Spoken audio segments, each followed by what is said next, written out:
लक्ष्य the goal achiever. नमस्कार साथियों, मैं सुधांशु तिवारी और स्वागत करता हूं आपका आपके अपने YouTube चैनल लक्ष्य द गोल अचीवर में। आशा करते हैं कि आप सभी स्वस्थ और कुशल हैं। तो आज मैं आपके सामने लेके आया हूं एक बहुत ही महत्वपूर्ण सेशन बाल विकास का, जिसमें हम पढ़ेंगे बुद्धि एवं उसके प्रकार, यानी बुद्धि कितने प्रकार की होती है और बुद्धि बेसिकली होती क्या है। ठीक है, तो चलिए सेशन को शुरू करते हैं। और आज का सेशन जो है, बुद्धि जो है, ये आपके चाहे टीचिंग के जितने भी कम्पिटिटिव एग्जाम होते हैं, चाहे आपका सीटेट हो, यूपी टेट हो, केवीएस हो, नवोदय विद्यालय हो, सब में पूछे जाते हैं। और आपके जो है डीएलएड के जो सेमेस्टर परीक्षाएं हैं, चाहे बीएड की हों, इसमें तो पूछा ही जाएगा। तो कुल मिला के सेशन बहुत ही इंपॉर्टेंट है, बिना स्किप किए आप लोग पूरा देखेंगे। और सेशन को शुरू करने से पहले जो लोग चैनल पर नए हैं वो चैनल को सब्सक्राइब कर लें और बेल आइकन को प्रेस कर लें, जिससे कि जब भी चैनल पर वीडियो आए तो आपके पास नोटिफिकेशन जाए और आप वीडियो को पूरा देख सकें। तो चलिए शुरू करते हैं आज का सेशन, बुद्धि और उसके प्रकार। तो सबसे पहले जानते हैं बुद्धि क्या होती है। ठीक है, तो बुद्धि जो है एक प्रकार की समायोजन क्षमता होती है, यानी परिस्थितियों के अनुसार अपने आप को समायोजन कर लेना, उसके अनुसार अनुकूलित कर लेना। जैसे मैंने आपको विज्ञान में अनुकूलन की परिभाषा बताया था, तो उसी से आप रिलेट कर सकते हैं। जैसे अनुकूलन क्या होता है, किसी भी, जैसे कोई भी, चाहे जंतु हो चाहे मनुष्य हो, किसी विशेष वातावरण में एक परिस्थितियों के अनुसार अपने आप को ढाल लेता है, तो वही अनुकूलन कहलाता है। यानी किसी भी एक विशेष वातावरण के अनुसार स्वयं को ढाल लेना अनुकूलन कहलाता है। तो ठीक उसी प्रकार से बुद्धि भी काम करती है, किसी भी परिस्थिति में उस परिस्थिति के साथ समायोजन कर लेना, ये बुद्धि की विशेषता होती है। तो बुद्धि जो है, देखिए कहा ही गया है, बुद्धि जो है समायोजन की एक क्षमता होती है। सबसे पहले यही बताया गया, बुद्धि समायोजन की एक क्षमता होती है। और दूसरे शब्दों में कहा जा सकता है कि बुद्धि जो है बुद्धि एक सामान्य गुण होता है, जिसके द्वारा व्यक्ति विभिन्न परिस्थितियों को समझता है, उसके अनुसार अपने व्यवहार में यथोचित परिवर्तन करता है। तो यहाँ पे याद रखिएगा, बुद्धि एक सामान्य, यहाँ पे गुण होगा, टाइपिंग मिस्टेक है, गुण होता है जिसके द्वारा व्यक्ति विभिन्न परिस्थितियों को समझता है तथा उसके अनुसार अपने व्यवहार में यथोचित परिवर्तन करता है। तो आपको समझ में आ गया होगा, उम्मीद करते हैं, बुद्धि की परिभाषा। अगली परिभाषा है, बुद्धि के सहारे ही व्यक्ति विभिन्न समस्याओं को सुलझाकर व्यवहारिक जीवन में सफलता प्राप्त कर सकता है। ये भी बुद्धि की इंपॉर्टेंट परिभाषा है। आप इनमें से जो आपको सही लगे वो याद कर लीजिएगा, एग्जाम में लिख लीजिएगा। बुद्धि के सहारे ही व्यक्ति विभिन्न समस्याओं को सुलझाकर व्यवहारिक जीवन में सफलता प्राप्त कर सकता है। ये जाहिर सी बात है, अगर आपके सामने कोई प्रॉब्लम आती है तो आप बुद्धि के द्वारा ही उस प्रॉब्लम का सोल्यूशन निकालते हैं, तो वही परिभाषा में भी कहा गया है। तो चलिए आगे देखते हैं। अब ये तो ही नॉर्मल परिभाषा है, लेकिन हमें जो है मनोविज्ञान और बाल विकास में मनोवैज्ञानिकों के अनुसार परिभाषाएं ध्यान रखनी है और उन्हीं की परिभाषाएं पूछी जाती हैं। तो चलिए विभिन्न मनोवैज्ञानिकों की परिभाषाएं पढ़ते हैं। बुद्धि के स्वरूप का वर्णन विभिन्न मनोवैज्ञानिकों ने अपने अनुसार किया है, जो निम्नलिखित है। देखिए, सबसे पहले एन एलमैन, ये मनोवैज्ञानिक थे, इन्होंने बुद्धि का जो परिभाषा दी है वो इस प्रकार है, बुद्धि मस्तिष्क की उस परिवर्तनशील क्रिया का नाम है।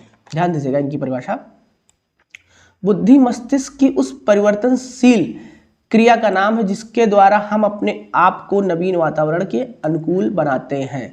यानी जैसे मैंने आपको अभी बताया था अनुकूलन की परिभाषा, ठीक उसी प्रकार से इन्होंने मस्तिष्क की परिभाषा दी, यानी बुद्धि की परिभाषा दी कि हम अपने आप को नवीन वातावरण के अनुकूल बनाते हैं, तो उस परिवर्तनशील क्रिया का नाम ही बुद्धि है। ये हो गई एन.एल. मैन की परिभाषा। अब अगली परिभाषा है वुडवर्थ की परिभाषा।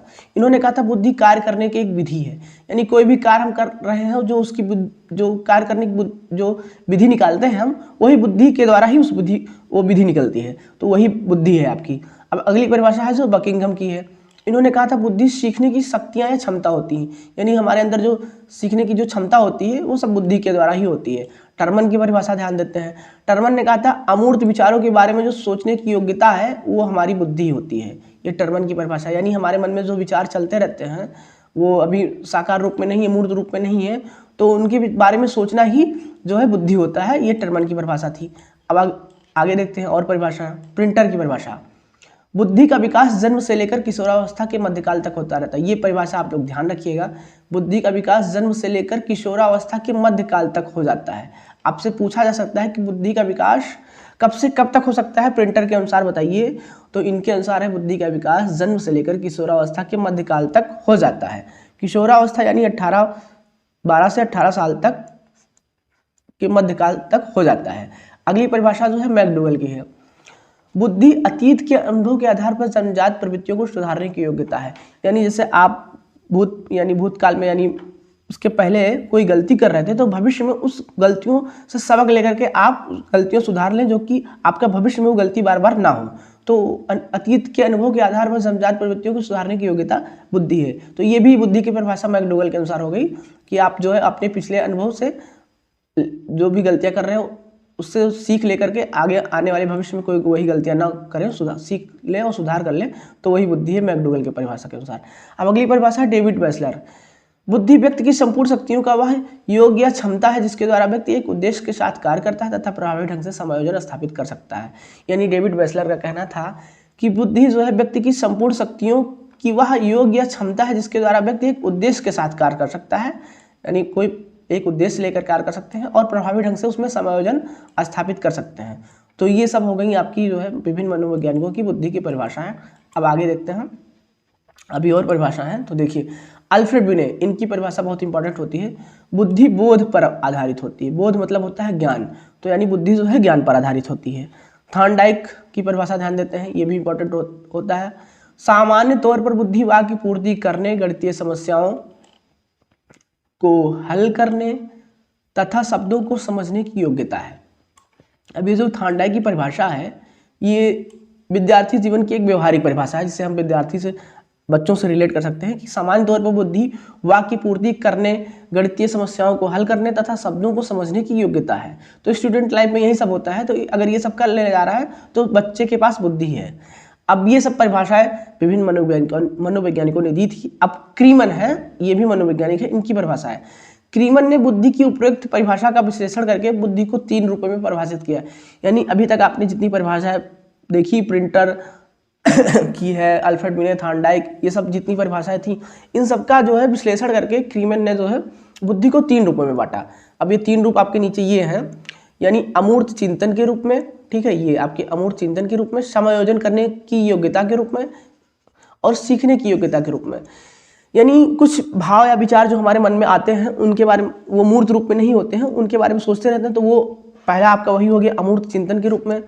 और समायोजन की योग्यता के रूप में, यानी आप परिस्थितियों के अनुसार अपने आप को समायोजित कर ले जा रहे हैं, तो वो हो गया। और सीखने की योग्यता के रूप में, यानी कुछ नया सीख रहे हैं। तो ये 3 प्रकार की क्रीमन ने बांटा, ठीक है। अब आगे देखते हैं। तो निष्कर्षतः यह कहा जा सकता है कि बुद्धि वह गुण है जिसका परिमार्जन उसकी मानसिक योग्यता के अनुसार होता रहता है। यानी आपकी मानसिक योग्यता के अनुसार बुद्धि घटती रहती है, बढ़ती रहती है, ठीक है। अब हम बुद्धि की विशेषताएं जानते हैं। एग्जाम में पूछा जाता है कि बुद्धि की किन्हीं 4 विशेषताओं का वर्णन कीजिए। तो चलिए हम देखते हैं। बुद्धि जो है एक जनशक्ति है। यहाँ पे देखिए टाइपिंग मिस्टेक है, यहाँ पे होगा शक्ति, ठीक है। बुद्धि एक जनशक्ति है, यह वंशानुक्रम से प्राप्त होती है, ठीक है। बुद्धि एक जनशक्ति है, यह वंशानुक्रम से प्राप्त होती है, यानी हमारी पीढ़ी दर पीढ़ी जैसे बुद्धि रहेगी उसी प्रकार से ये भी जो है अनुवांशिक चलती रहती है। बुद्धि सीखने की एक क्षमता होती है, जाहिर सी बात है सीखने की क्षमता होती है बुद्धि विभिन्न योग्यताओं का समूह है, यानी कई योग्यताओं को आपस में दिया जाता है तो वो बुद्धि कहलाता है। बुद्धि अतीत के अनुभव से लाभ उठाने की योग्यता है, सही बात है। अगर आप पिछले कोई गलतियां कर रहे हैं तो उससे आप सीख ले सकते हैं और आगे भविष्य में, निकट भविष्य में वो गलती ना दोहराएं, तो वही है कि बुद्धि अतीत के अनुभव से लाभ उठाने की योग्यता है, ठीक है। लिंग भेद के कारण बुद्धि में अंतर नहीं दिखाई पड़ता है, यानी आप ये नहीं कह सकते हैं कि ये लड़का है और ये लड़की है, इस प्रकार इसी वजह से इनकी बुद्धि में अंतर हो सकता है। ये आप लिंग भेद के कारण अंतर नहीं कर सकते हैं, यानी पुरुष और स्त्री में आप खाली इस वजह से कि ये पुरुष है और ये स्त्री है तो इनमें बुद्धि ज़्यादा है, इनमें बुद्धि कम है, ये आप नहीं कह सकते हैं। बुद्धि द्वारा अर्जित ज्ञान का नवीन परिस्थितियों में उपयोग किया जा सकता है, यानी अगर आप बुद्धि के द्वारा कोई ज्ञान अर्जित कर लिए हैं तो आप उसका विभिन्न परिस्थितियों में, परिस्थितियों के अनुसार उस ज्ञान का स्वरूप बदल कर उसका उपयोग कर सकते हैं। तो ये सब हो गई आपकी जो है बुद्धि की विशेषता। उम्मीद करते हैं आपको बुद्धि की विशेषता समझ में आई होंगी। अब हम बात करते हैं बुद्धिलब्धि की, ठीक है। व्यक्तिगत बुद्धि मापन के लिए सबसे पहले पहल करने वाले प्रोफेसर अल्फ्रेड बिने थे, ठीक है, याद रखिएगा। अब बुद्धिलब्धि वही होता है, बुद्धि के मापने के लिए जो हम शब्द का प्रयोग करते हैं उसे बुद्धिलब्धि कहते हैं। तो यही देखिए, बुद्धि मापन के लिए सबसे पहले पहल करने वाले प्रोफेसर थे अल्फ्रेड बिने। सन 1990 ईस्वी में बिने और साइमन ने फ्रांस के प्राथमिक विद्यालयों में मंदबुद्धि के बालकों की शिक्षा हेतु अध्ययन किया, यानी मंदबुद्धि के बालकों की शिक्षा हेतु इन्होंने अध्ययन किया था बिने और साइमन ने। सन 1905 ईस्वी में दोनों वैज्ञानिकों ने, ये ईस्वी याद रखिएगा, सन 1905 ईस्वी में दोनों मनोवैज्ञानिकों ने व्यक्तिगत बुद्धि परीक्षण की खोज की, जिसे बिने साइमन बुद्धि परीक्षण कहा गया। यानी 1905 ईस्वी में इन्होंने बिने और जो है साइमन ने व्यक्तिगत बुद्धि परीक्षण की खोज की, जिसे बिने साइमन बुद्धि परीक्षण कहा गया। इस बुद्धि परीक्षण में बुद्धि को मानसिक आयु के माध्यम से व्यक्त किया गया है। यानी इसमें जो है बुद्धि को मानसिक आयु के रूप में व्यक्त किया गया है। चलिए आगे देखते हैं। सन 1916 ईस्वी में मनोवैज्ञानिक टर्मन ने बिने साइमन बुद्धि परीक्षण का संशोधन किया, तभी से मानसिक आयु के स्थान पर बुद्धि लब्धि का प्रयोग किया गया।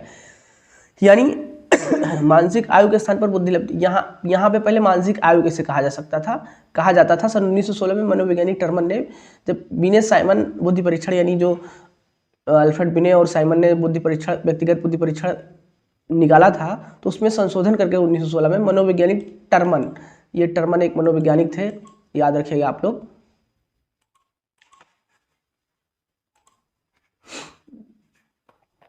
ये देखें, मनोवैज्ञानिक टर्मन ने बिने साइमन बुद्धि परीक्षण का संशोधन किया, तभी से मानसिक आयु के स्थान पर बुद्धि लब्धि का प्रयोग किया जाता है।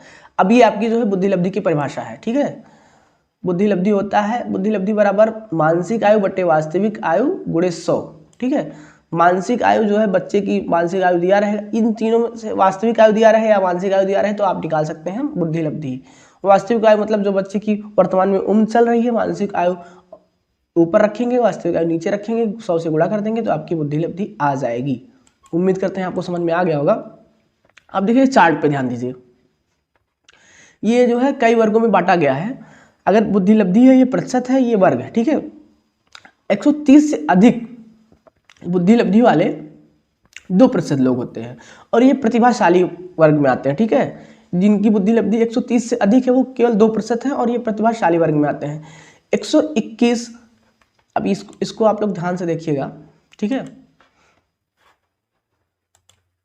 130 से अधिक केवल 2% हैं और ये प्रतिभाशाली वर्ग में आते हैं। 121 से 130 यानी 130 से कम और 121 से 130 के अंतर्गत केवल 7% लोग हैं, ठीक है। ये प्रखर बुद्धि यानी बहुत तेज बुद्धि वाले होते हैं। 111 से 120 इसमें 16% लोग हैं, ये तीव्र बुद्धि के अंतर्गत आते हैं। यानी 111 से 120 ये 16% लोग हैं, ये तीव्र बुद्धि के अंतर्गत आते हैं। अब 91 से 110 इसमें 50% लोग आते हैं, यानी आधी आबादी सामान्य बुद्धि की होती है। आप ऐसा कह सकते हैं कि 91 से 110 जिनकी बुद्धि लब्धि होती है वो जो है सामान्य बुद्धि के अंतर्गत आते हैं, 50% लोग ऐसे होते हैं। और 81 से 90 इसमें 16% लोग आते हैं और ये मंद बुद्धि होते हैं, ठीक है। ये देखिए नीचे लिखा हुआ है मंद बुद्धि, आप कह सकते हैं 81 से 90 यानी 16% लोग मंद बुद्धि के अंतर्गत आते हैं। आप देखिए दो और है, 71 से 80, ठीक है। 71 से 80 इसमें 7% लोग आते हैं, ठीक है।